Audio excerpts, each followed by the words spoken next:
And we are recording with Mr. Andrew McCarthy running for Congress out of New York State. And I was supposed to, it's 4 p.m. now for all future listeners. Today's Friday, February 18th, 2022, 4:06 p.m. Eastern time. I was supposed to have on, anyone that listens to this podcast knows, Dr. Alexander, Dr. Hodkinson, the two Canadian firecrackers. And I was supposed to have them on an hour ago, and they ghosted me, which is not like them. And I checked the news, and apparently the police in Ottawa are shattering windows of the big rigs and pulling people out and arresting them. So on that note, let's get into the importance of the Bill of Rights and the Second Amendment and the power of the people. Mr. McCarthy, introduce yourself. So I'm running for Congress in New York's 24th, which actually shares a border with Canada. All of this is sort of aligning at a really, really weird time to be on this podcast. Share a border with Canada. We just got a new map, so it covers all the way from Buffalo to Watertown, which is the entire circumference of Lake Erie. So that's pretty crazy. A little bit about me: originally from Western New York, small town. Grew up in a middle class working family, and sort of what inspired me to run for Congress is what's been happening to Western New York and Central New York. If you've never been there, it's more like the Midwest than it is New York City. So Yeah. New York State is not all is not just New York City, and we have a middle class and a working class up there that was really hit pretty hard from NAFTA.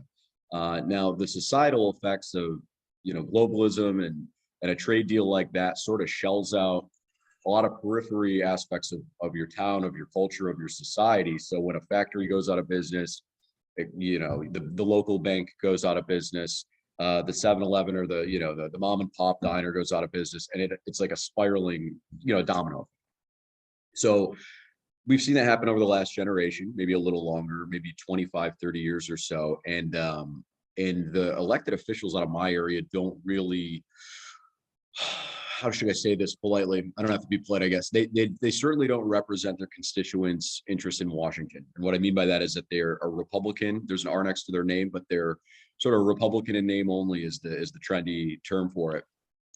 They don't have a handle on any trade policy on any of the issues that I sort of let off with, because they're not paid to do that. They take a check and then they'll go to the Chamber of Commerce or any of the big trade big trade lobbyists, and they'll sort of have their policy crafted by them. Most of what comes out of their mouth has been pre-approved from K Street and the lobbying core of the swamp. And I don't think whether they disassociate the effects that has on their district, or whether they're in on this conversation and totally don't care, isn't really I don't really have an interest in one of those two items, but I know that neither of them serve what our goals are as a community. So that's where I come into play. A little bit about my bio: I'm an intelligence analyst by trade. I have a master's in trade policy, so I focus on some of these capital flows, trade flows, infrastructure, and supply chain. Some of these trendy words is what I've sort of been nerding out on for years now. Outside of that, I'm currently in a reserve capacity in the military. We support a space mission. So when elected, I'd be the first member of Space Force in Congress, thanks to President Trump. And it's pretty cool. So we could touch on all that stuff. We could touch on the region. I know you want to talk about Canada and the Bill of Rights. So why don't I give the floor back to you? I've talked enough about me, but yeah, let's dive into it, man. Man, I was gonna say screw Canada, screw talking about Congress, Space Force, man. That's well, no, because one thing I love is just kind of like, right, we see in 1947 the creation of the U.S. Air Force separating from the U.S. Army Air Forces because we saw a need for it. Strategic Air Command, Curtis LeMay, you got to have the thing, you got to have the B-36, Operation Chrome Dome. I've interviewed Reaper pilots, Predator pilots, B-2 Spirit pilots, but as you see, right, you go to Cyber Command, Space Command, you can kind of see that separation again, 1947 happening again. And, people poke fun at it because people hate Orange Man, but like Space Force was an inevitability. And has to happen. Yeah. Has to happen. And you organically brought up the interlocutor there, which is cyber. Cyber needs there needs to be a cyber force as well. Yeah. And there's obviously cyber force within every intelligence agency, every DoD department, or every DoD branch. and there's cyber defenses on all of the major, bureaucratic institutions in the executive branch, in Congress, whatever. But we need to spin off one more evolution that you're referring to. Air came out of Army, space came out of air, and now we need to do cyber and set up our own separate branch for that. You have to do it, and it's the only way to continue to keep the United States as a global hegemon. You can't, I mean, again, as Harry Truman said when he met with Enrico Fermi and the other Manhattan Project scientists 2 years after we dropped the A bomb, was the idea that a thermonuclear bomb could be created 1,000 times stronger, 10,000 times stronger. And they said it's an evil thing. The meeting lasted 7 minutes because Truman finished it by saying, "Can the Soviets do it?" And they said, "In a couple of years." And he said, "Well, we have to do it." Even though it has a built-in policy of extermination, it truly, I mean, A bombs are one thing. Thermonuclear bombs, that's a whole nother bag of whatever. But you have to stay ahead of it. Same thing with supersonic flight. Same thing with sending up the X-15. Same thing with walking. I've interviewed Charlie Duke, the 10th man to walk on the moon. You have to push forward all the way. You can't bank on someone else not. So when something comes along, even with bioweapons research, I mean, who did we bring back? I know we're ranting now, but who did we bring back from World War II aside from Operation Paperclip? We brought back the guys from Unit 731, the Japanese things. Yeah. Who did we? I've interviewed Ken Alabek, who is the head of the Soviet bioweapons program, defected to the United States in '92. As we're seeing with COVID, hey man, it is another frontier. So my logic is this: the next high ground, well, it originally was the high ground, right? Sputnik, and that's led to the creation of NASA, spun out of DARPA.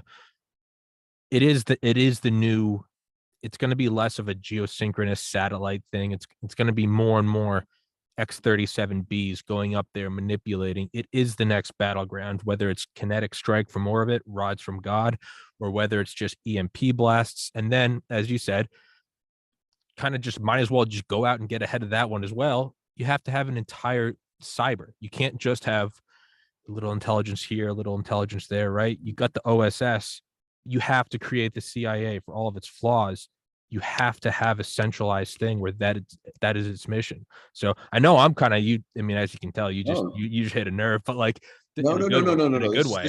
This is good because you touched on a couple things that I want to double back on, and I guess the first one would be what's going on in space and what you're alluding to. I think the other thing that we need to focus on is China's interest in the moon is sort of alarming, I would say. And they frame it, and this is everything China, right? It's double speak. They'll frame it as one thing, but their intentions are another.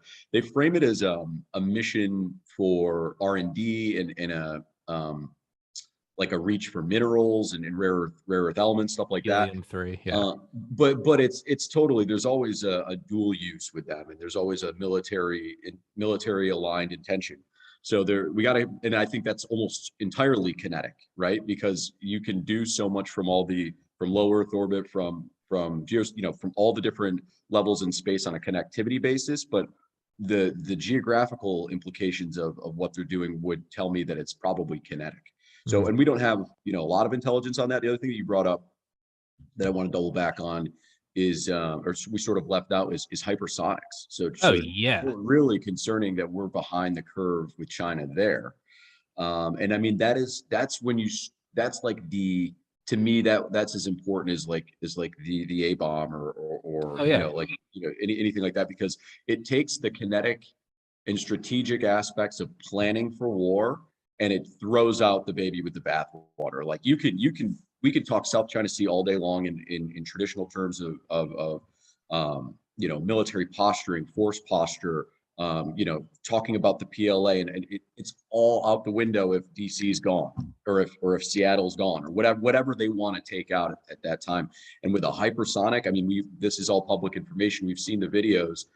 It's extremely intimidating and concerning. And that to me, I would say cyber and it's like three-pronged: space, cyber, and hypersonics. We have to be ahead of the curve on whether someone agrees with the +1 fallacy or sort of whether all this future speak is good for society. Entirely different. I think you sort of touched on that too. It's like, might not be your cup of tea, but we have to be ahead of the competition.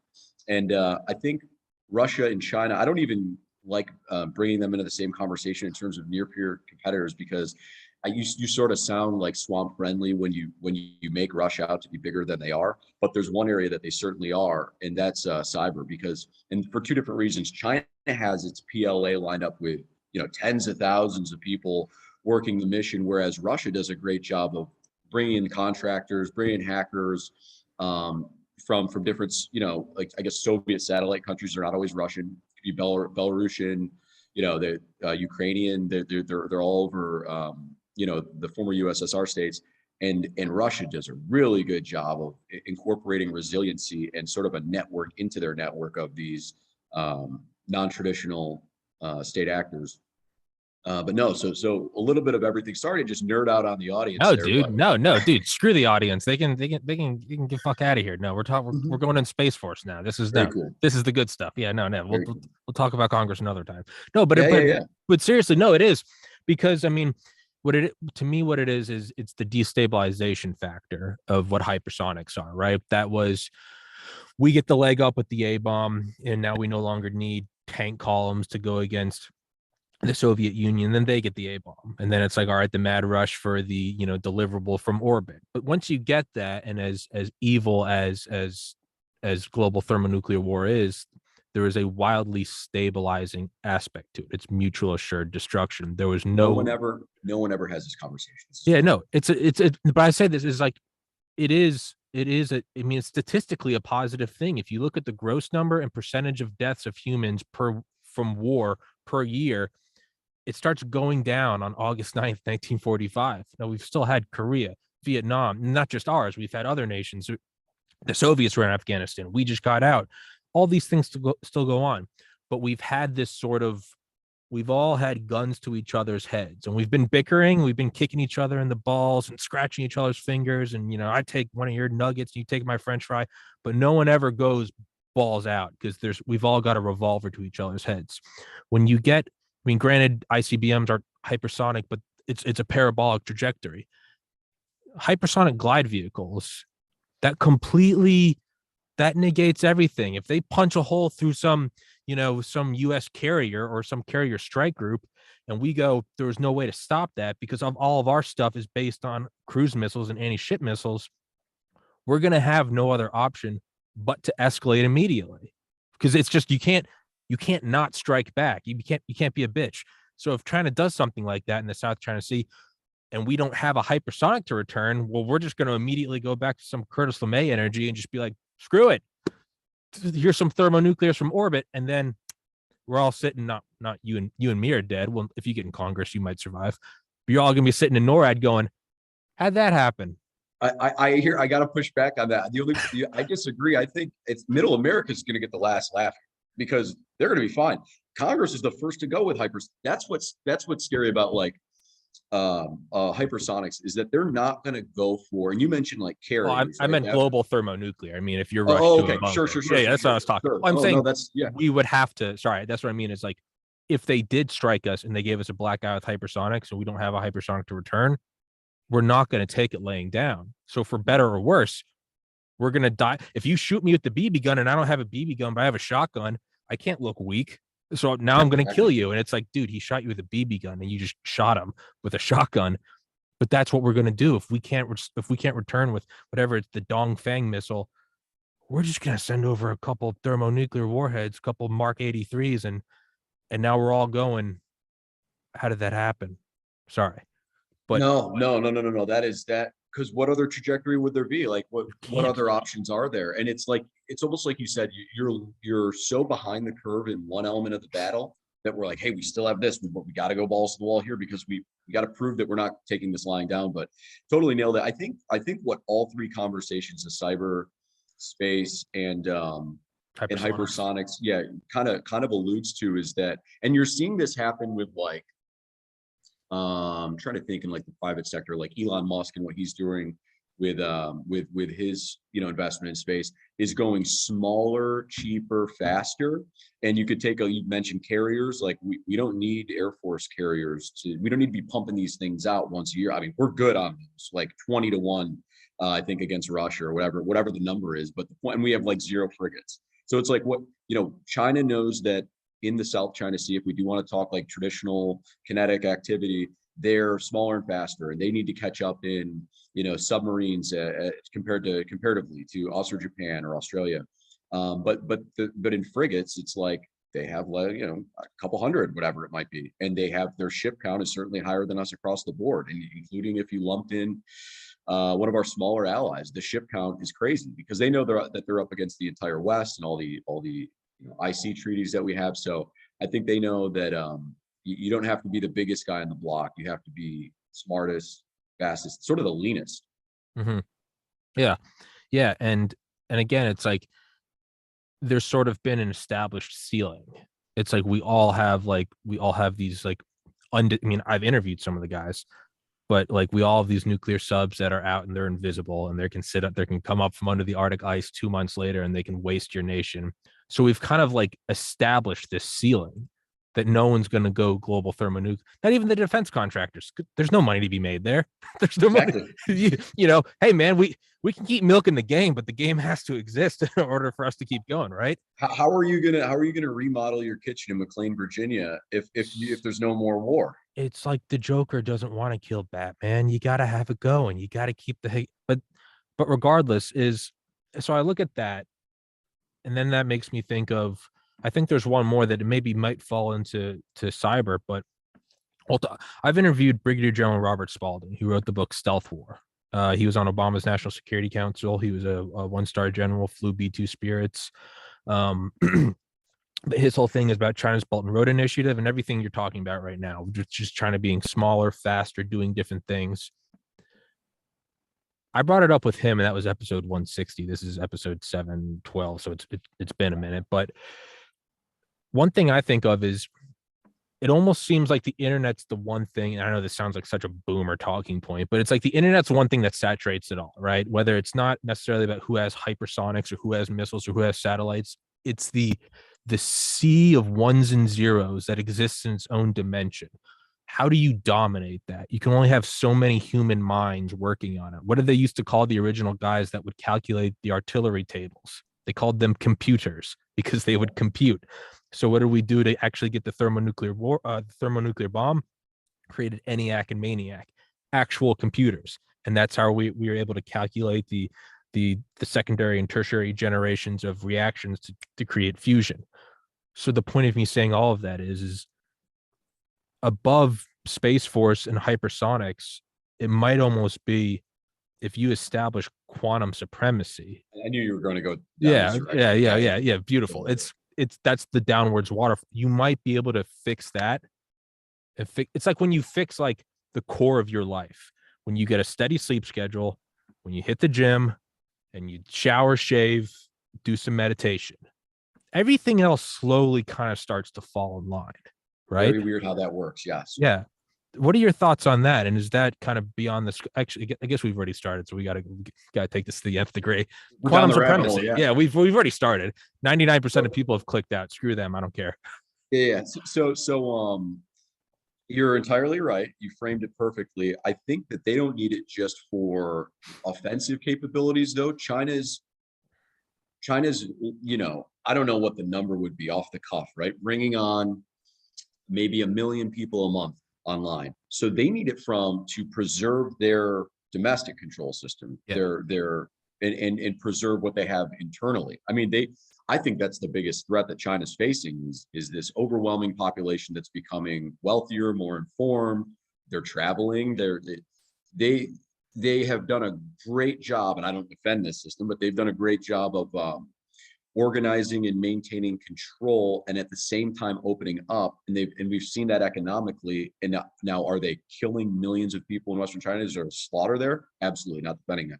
But it's pretty impressive that they still maintain so much control over their internet, over their population, their data capability and data management has to be way more impressive than the US. I mean, it's not even close. So yeah, quantum would be the next natural step. And we know that they're working on that, right? So it's crazy, man. We kind of jumped right in and blackpilled everyone right off the bat here. But yeah, but we'll put quantum computing to bed if that's okay. Yeah, but no. I don't get. there's no such thing. I always say there's no such thing as black pills. They're just really dark red pills. They're like ruby red pills. But no, it Right. is, and it could even come from another form, right? I mean, we do the Manhattan Project for the explicit purpose of nuking the Japanese and Germans if we had it earlier. But imagine that. Imagine you didn't get the A bomb from that. Imagine if it was during peacetime and we just had, let's say we had 1.3 billion people. We just had to have this energy thing. And we're like, hey, we have this idea for whoever it was did the first nuclear pile in Chicago. And they're like, hey, we could create nuclear energy. And then maybe they're out in Nevada and all of a sudden they see the double flash and they're like, what the fuck was that? And all of a sudden it's, now we've got an A bomb. China might be looking at, like you said, not defending it, but you have to respect your enemy. They have an insane ability to keep 1.3, 1. Whatever they're at now, 1.4 billion people on lockdown while Crazy. also participating on the, not participating, competing on the global scale. North Korea, okay, they keep everyone on lockdown, but they can barely produce potatoes and wooden wheels. So it's like it's a trade-off. China is keeping their people on lockdown and they're showing up with their A game every day and giving us a black eye.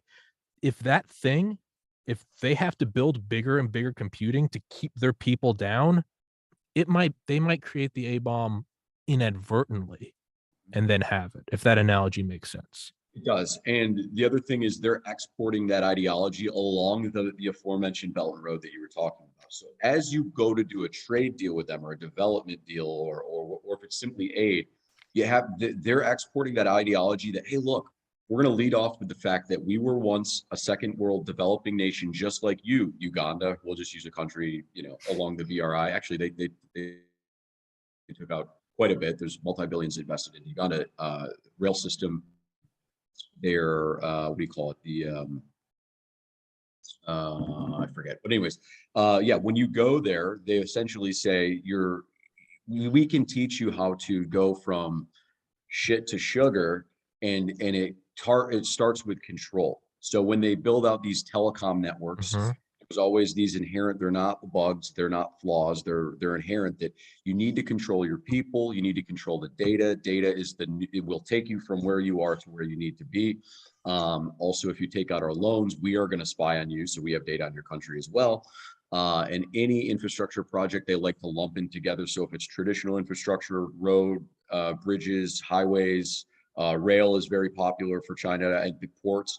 Those are going to be aligned with all that Huawei technology and all that, all those essentially, it's open spying. China's Mm-hmm. going to keep your data, and they just built the African. I forget what that building was called in I think it was in Kenya.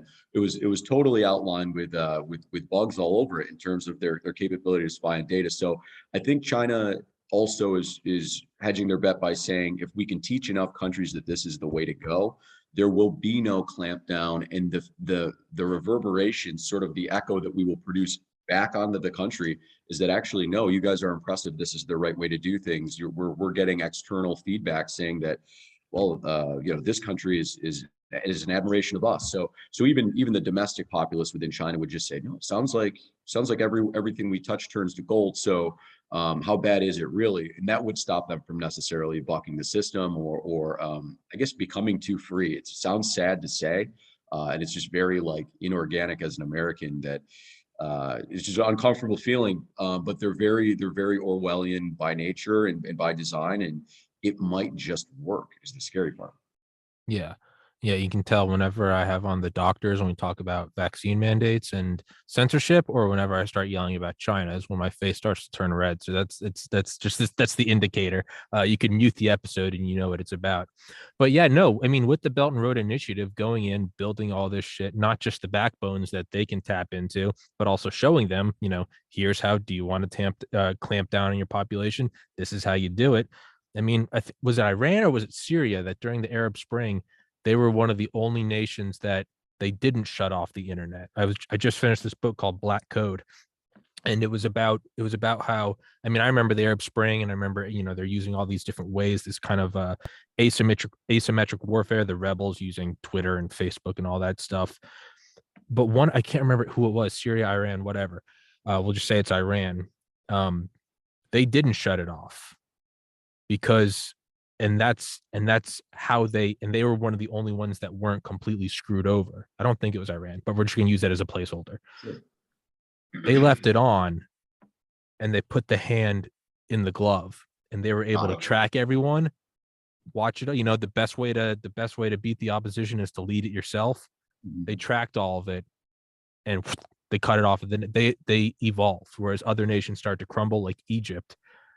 That's what I think might be going on. Is China might be doing that. They might be showing these African nations, build all the stuff. We're going to build the highways, the whatever, the warm water port. We're going to park our frigates there. If you can't pay back the loans, don't worry about it.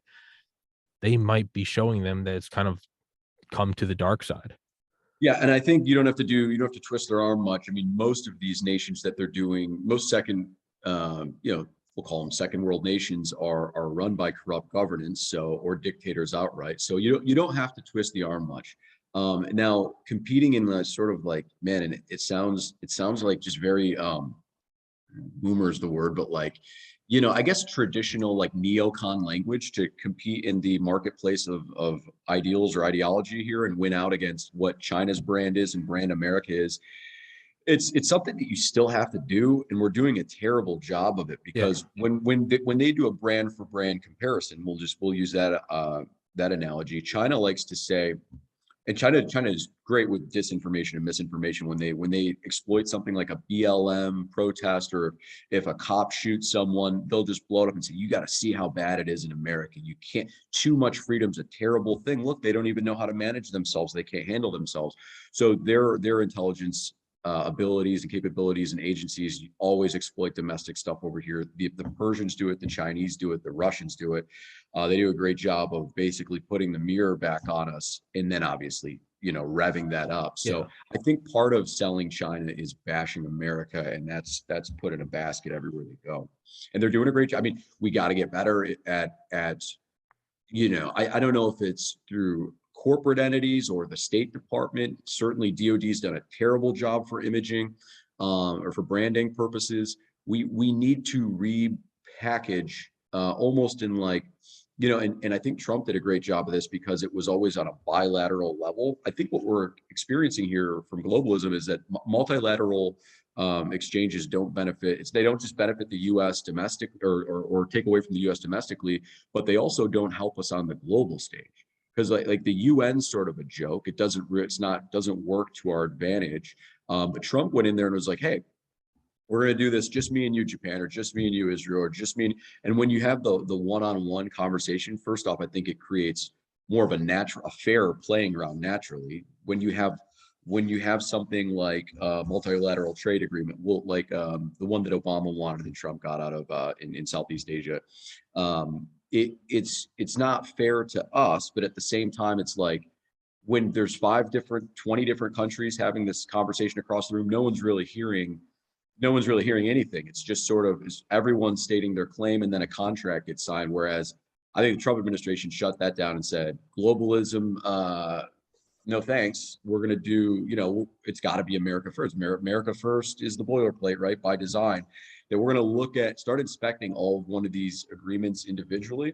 And then when you take a look at a multilateral deal like USMCA, and redefining what that relationship was that NAFTA had us in, it's a good example of him being like, it's only going to benefit the U.S. And when we do something like this, if we're doing anything more than a bilateral deal, America sets the terms, right? And then we could figure out from there everything else. But once you start to, it's again the plus one fallacy, once you start to rope in 5, 10, 15 countries, how could that possibly, there has to be a level of self-preservation where we're taking care of America. So I don't think that happens globally. I think most of these institutions, which is a more neocon language, is they're kind of a joke. Like the UN is becoming or has been a joke. Nothing really gets solved there. We're seeing flaws in NATO, especially now.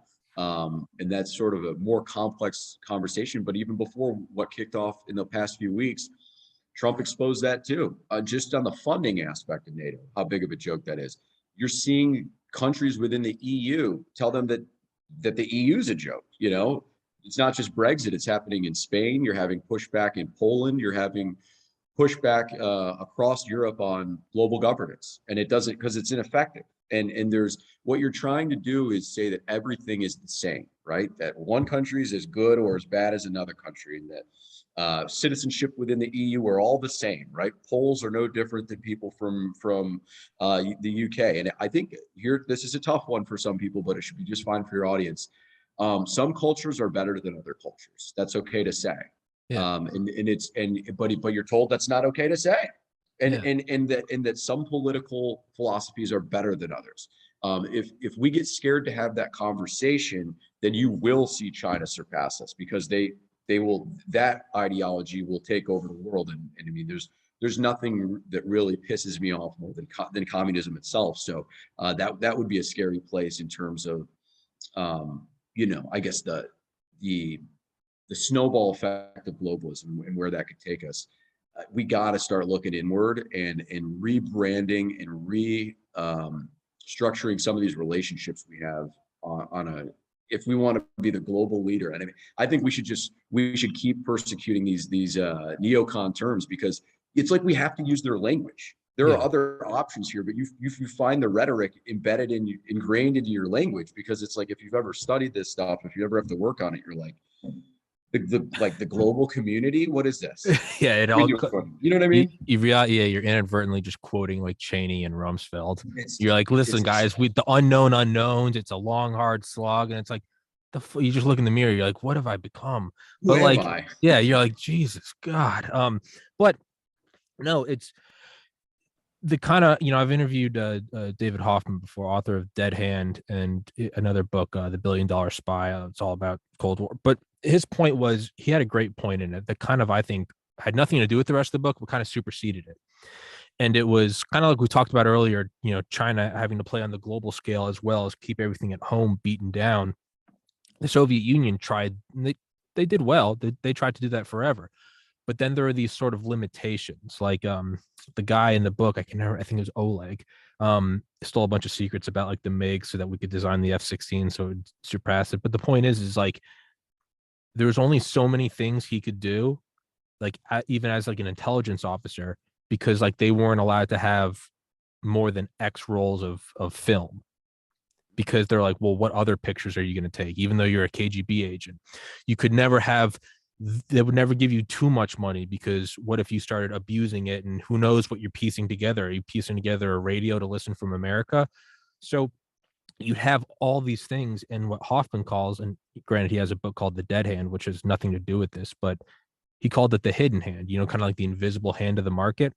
But he called it, and I think you should write a book on it, he called it like the hidden hand of communism. And what it was when Oleg went and met with like a CIA station chief, they're telling him, they're like, dude, like you're being tailed, like, we're barely giving you enough money. We're not even promising you exfil. He's like, what you're doing is dangerous. And he looked at them and said, all I want to do is hurt the Soviet Union. And it's because his parents were killed in gulags. His wife's parents were, I think they spent 20 years in gulags and they got out, but they were just terribly abused and crippled. You have this hidden hand of a dictatorship where ultimately you have this guy that's like, I don't even care about the money, man. Like, I don't, just hard ass. And eventually was caught and executed. But the point is this, that is our strength. Is China a formidable foe? The Soviet Union, a formidable foe. They always were clamping down on their own people, to where when push came to shove and it was, which way do we give the coin toss to? People were always going, I will chop off my nuts to run out of this country and run into America. If we don't continue to make America so great that you have that, and not even in just some propaganda, you're like, red, white, and blue. No. I mean, but if it's generally still not the best place to go, and not even for some idyllic, just like, hey, you can go make a killing. You can go have the home in Hollywood. Like, you can do it.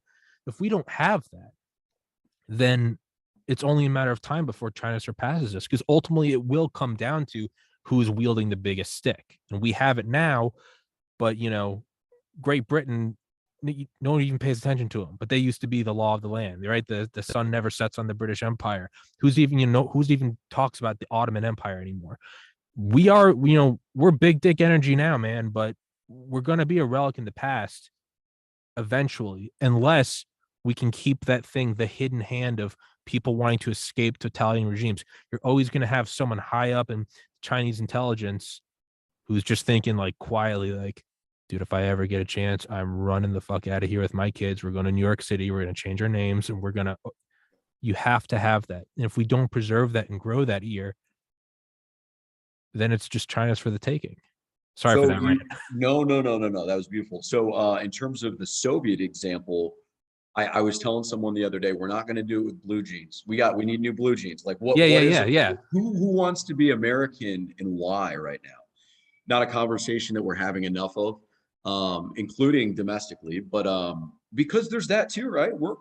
China's not just dealing with that, America's dealing with that. Mm-hmm. Like it needs to be cool and sought after and it needs to be number one to be American again. And Yeah. people like there's a lot of hatred internally for the country, which is very bizarre. Again, it's inorganic. That's by design. Mm-hmm. And it's because then globalism to the rescue, right? We could be a global community. You don't have to love America necessarily. You know what I mean? All Yeah. this stuff, and it's just. And by the way, don't clip that up if you're a clipper out there, because then it looks like I'm a Koch brother out No, there. tell them to clip it. They're eventually gonna have to come back and watch the full episode. I don't give a There you shit. go. Perfect. Perfect. So, but no. We need to as a brand, as an ideology, as a culture, as a people. You can't even really say that anymore as a people. Like people get offended by that. Yeah. So I think the sensibilities need to be thrown out. I think just this, cancel culture doesn't help the situation. But it seems like whenever someone wants to have a conversation like this on a like a bigger platform, whether it's in like the floors of Congress, or whether it's um, like on a big tech capacity, whatever it might be, it's like we forgot that individualism is cool. That like being Yeah. yourself is cool, and that like in America anyone could do that at any time, and you could create your own America. You know what I mean? Like, Yeah. and that's in Russia and China are starting to say, hey, we told you so. This empire can only last so long. They're sort of too free. They're bizarre. They're crazy people is how they would like to label, freedom generally, and just in what you let off one of your first things out of your mouth today, the Bill of Rights, what it means to be a sovereign individual.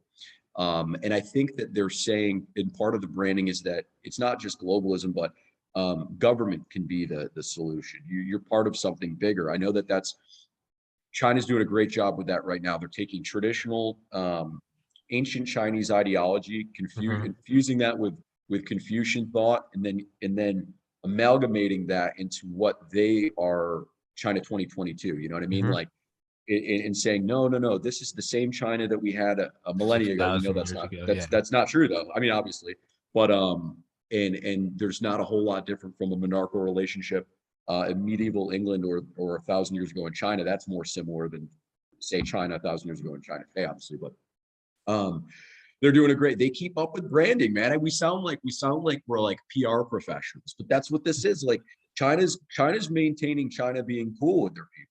Yeah. We're not doing a good job at it. We are upside down right now with being proud to be an American is like a bizarre. That's like going out of step. Like that's antiquated. And it's just bizarre. I can't, I can't pretend to offer an answer, but in terms of my capacity as running or legislation or something, it's just pushing back on globalism, pushing back on big tech. We've seen it. Big pharma has been the argument for the last 2 years. Like, I don't really want to put that in my body. Why Mm-hmm. are you making me put that in my body? It seems like you have another, sort Yeah. of That's something else in mind here. that's why I was permanently banned from YouTube, was for You're interviewing. kidding. I've had on Dr. Robert Malone and Dr. Peter McCullough. I'll pat myself on the back several times before Rogan ever had him on. But that's why I got permanently banned. Was they were talking about like, hey man, you maybe don't need it. The inventor was like, hey, I have it, and for some people it is helpful, but maybe not for everyone. And YouTube was like up against the wall. You know. Because you said maybe. You said maybe it's not like that's so casual. And I mean, your intentions were just to do an interview, but I mean, their intentions are laser focused. The self preservation, to use that, to borrow that term from earlier, like is nowhere better defined than it is in big pharma. Big pharma's intentions are not to create a healthier populace. Health is obviously has nothing to do with medications or drugs. you sort of outlined that earlier when you were talking about, hey, get up, meditate, Hey, pray, do whatever you do, read. You should be, first thing in, first thing out. Before you go to bed, you should be reading. When you get up, you should be reading, meditating, a cleaner lifestyle, away from stuff like, not to just, it's kind of funny because the memery around it, but no seed oils, like all of the stuff that's pushed on us by big corporations, by big business, and sort of like big lifestyle, if you include like tech and pharma and multinational corporations. I don't think we have a concept of what health is anymore. It's more resilient than going to see your doctor when there's an emergency and getting a prescription for an SSRI. mhm. You have a fully dependent culture on, no, feed me this, feed me this. I need a solution now. I need it now. I need it now. I need Adderall, whatever they're dependent on. It's not fruits and vegetables and stretching and lifting weights, which I Yeah. mean, like, just what we've been doing as mammals and humans for millennia, right? Where did this go? This used to be like common sense, that you just take care of your body in a certain way and you're supposed to avoid the doctor. It's like pay the farmer now or pay the doctor later, and we'll get you banned from YouTube, because it's too, like, common sense is defined nowadays. It's prescribed to us, no pun intended. These just used to be very sensible things, which is crazy, because when we go have the conversations on the campaign trail, people are like, wow, you're not talking about some of the other issues that congressional candidates are talking about. You're talking about health. I'm like, how do we not see that health has been the biggest That is, issue the last 2 years? Like, we've been locked down because we were told that we were unhealthy, and that we needed to do this to stay healthy. And we've only gotten sicker and fatter, and unfortunately kind of dumber. I don't mean to be mean here, but that's sort of true. I mean, we also got locked down ideologically. We made a scared populace, a scared citizenry, which is very un-American. And I mean, we are supposed to be, like you said earlier, supposed to be balls to the wall of Americans. We're not scared yeah, of viruses. We're not scared of things we can't see, right? yeah. But it is what it is, man. They totally redefine what mental health is, what traditional physical health is, and what you put in your body is what you're going to get out of it. We can't, and if it's foreign vaccines, what do you guess what you're going to get out of it? Probably some mutations, some problems, some health risks down the line. Can't have that conversation anymore. So. To me, it's, you kind of have to focus on, just, again, it's that core. When I was in college, graduated in 2013, I was a 4.0 student. I would barely drink. I would wake up every day, work out, meditate, cold shower, study all day, and, worked my ass off through all of it. After I lost my brother in 2014, I kind of went on like a self-demolition spiral for a couple of years. Moved home in 2016 because I was suicidal, kind of pieced my life back together. 2019 started the podcast, and very quickly was like, oh, I kind of need to, like, I got to be focused for guests. I can't be, you can't be sleepy. You can't be like, oh, like, I got to sleep 8 hours. I got to go to the gym. You got to meditate. Your head's got to be clear. You got to be up to date on things. You got to always be reading. And it's sort of, as I tried to build the podcast, it's made me a better person, Yep. to where now I have this core thing where 6 days a week, I wake up, immediately go to the gym, do a mile, lift weights, come back, cold shower, meditate. 6 days a week, I don't listen to podcasts or music. I listen to audiobooks, nonfiction audiobooks on 2x speed. Even if I can't get the author on, I'm just listening to a book anyway, because I'm like, learn. So the book I just mentioned, Black Code, I finished that this morning. I can't get in touch with the author. It doesn't matter. Keep learning. But you keep doing these things, and it does, when you have this strong foundation, and then once a week I'll get some beer and order some pizza and be a fat slob, but that also makes you start to crave the work ethic again. So Yep. there's a system to it. But when you have that core foundation, it allows everything else to flourish. So it's not just some Gary V, Tony Robbins shit I'm saying. There's no money for me to make saying this stuff. It's a core, it's a foundation that if you have, the world around you, your immediate life starts to flourish. Now, take that and apply it to the country as a whole. It's your own little thing. It's okay to, if you want to have long purple hair and 19 piercings and identify as a dragon, God bless you. Like, God fucking bless you. If you want to be a clean cut Norman Rockwell looking guy, God bless you. And if you want to do anything in between, that's what's great. Because when you have that freedom to do whatever you'd like and do it respectfully, and you can be the thing you want to be, the world around you starts to revert. And I know this sounds like some new age hippie shit, but no, it starts to feed off of itself and become better. So the point of that whole rant is this: I lead by example and do what I want. When people say, Tommy, you go on these rants about how we got to save America, but you're not actually doing anything, I took that to heart. And that's when I started reaching out to people running for Congress. And I was like, what can I do in my little capacity? Mike Durant, the Black Hawk Down pilot's running for Senate. He's not a doctor, but he's against vaccine mandates. Joe Kent, former Special Forces, Washington State. He's anti mandates. He's not a doctor. Mike Collins, second generation trucker going out of Georgia. He's anti mandates. He's not a doctor. What can Tommy do? I can put you in touch with doctors and do interviews with them. I've had McCullough and Durant together. I've had Malone and Kent together. I've had Collins and Dr. Hodgkinson together, and they can have a discussion about why these mandates are bad from a medical standpoint. So when they are on the campaign trail and someone says, you're a truck driver, you're special forces, you're Mike Durant, the Black Hawk Down guy, what do you know about mandates? They can say, I'm not a doctor, but here's an interview with the inventor of the vaccine. So it's a little thing I can do. I can't say who, but on Tuesday, I'm having another one coming on together with a doctor. So if you do your little part, something can become better. And my logic is this, is in conclusion of my own rant, is you said we can't have these discussions anymore. Might as well have the discussion and see, is it really not popular? Or is it just big tech censorship and a manipulation of, is it manufactured consent? Maybe everyone comes towards it and goes, yeah, it is okay to be American and love yourself. Or maybe the whole place really is just shot to shit and they all hate ourselves. Well, then good. Let's stop wasting our times and just acknowledge it. And you can bend over for Daddy China. But my logic is like, let's stop with the foreplay. Let's see which way this is going. So just be proud of what you are. Love this place. Love to be different than one another. And I think as we saw with Trump and when the election was stolen from him, it is what everyone wants. God damn, I think I need to start my own campaign. Tommy, you say first off, we need to run you at some point. And also you say you lost your brother, right? You said?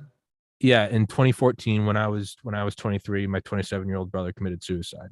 If you need another brother, I'm your brother, man. Everything that you just outlined was identical from how you live your day and your views on once a week binges on pizza and a 6-pack or whatever, because it re-gears, it restructures you. We just don't need this top-down push to say eat McDonald's every day and do whatever. But I mean, I can't put it as eloquently as you just did. But at the end of the day, it's like, leave us the fuck alone. Yeah. This is not complicated. This is not complex. And that's the beauty of being American. It was just like, oh, you just put your head down and mind your own business and work your tail off on yourself, on your family, on your community. The rest falls into place. What you were describing is one domino goes down and the rest, if you're taking care of business, the rest will fall into place. Yeah. We are so far removed from that. I don't know if we're shot to shit, but in my heart of heart, I don't believe that we are. So I'm running. But it will be an extinction level event to the point where if we can't get it together, there are other guys in the block that'll come in and say, we're running the show now. So I totally agree with everything that you just did. And by the way, Joe Kent, some of the guys you mentioned are like, we're just based versions of each other from different parts of the country. Yeah. Like Anthony Sabatini in Florida, me up there, Kent, you got them all over the place. And you just named a couple good ones that if we can get into Congress, it's not whether we can or can't, we will be having this conversation on a national level to say, here's the autopsy on what the hell the last 2 years were, but probably deeper than that, what the last generations looked like under globalism, under the United States of globalism. And we need to figure out if we want to continue in that direction. So you and I know the answer to that. It's just about, or we think we do. So it's just about making that case to the general public that you got to take your country back, man. Yeah. And it really, I think it's it's almost kind of like asking the girl out. Like, just do it. She might say yes, and you get married and live happily ever after. She might say no. Either way, stop wasting the time. So to me, it's like love the country. Go out and say you love the country and why it's great to love the country. Maybe people come out of the woodworks and it really is big tech censorship. You go, oh, everyone loves America. Maybe I'm wrong. Exactly. Maybe they're all communists. We'll figure it out. Yeah. Well, then let's at least finish it. cool. Thanks for letting me know you're a communist. I'm gonna take to the mountains now. Like I'm gonna go become some weird gorilla guy that's living with beavers or some shit. But Which by the way, I've always secretly wanted to do anyway. So it might just be like two birds with one that's stone. what I'm Anyways, saying.